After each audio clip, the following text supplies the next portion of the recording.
دنیا کے تمام ممالک میں آرمی چیف اپنے ملک کے دستور اور قانون کے تابع ہوتا ہے، مگر پاکستان کے اندر پاکستان کا آرمی چیف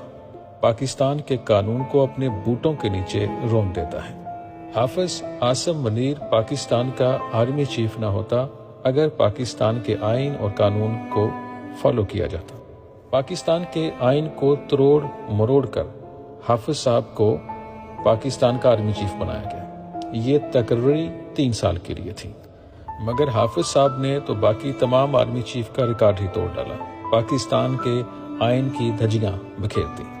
بات بات پر اسلام کا اور قرآن کا حوالہ دینے والا حافظ عاصم منیر،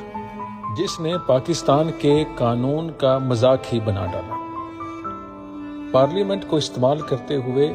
آئین کو ایسے پامال کیا کہ اس نے ایک نیا عہدہ ایجاد کیا، اور اس ایجاد کردہ عہدے میں اس نے اپنے آپ کو 5 سال کے لیے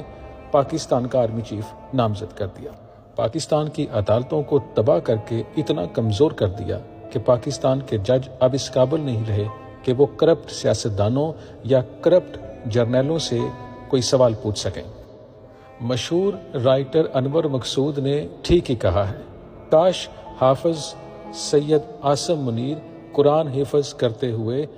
قرآن پاک کا ترجمہ بھی پڑھ لیتا تو شاید وہ اتنا ظلم اپنی ذات کے لیے اس پاکستان کے ساتھ نہ کرتا۔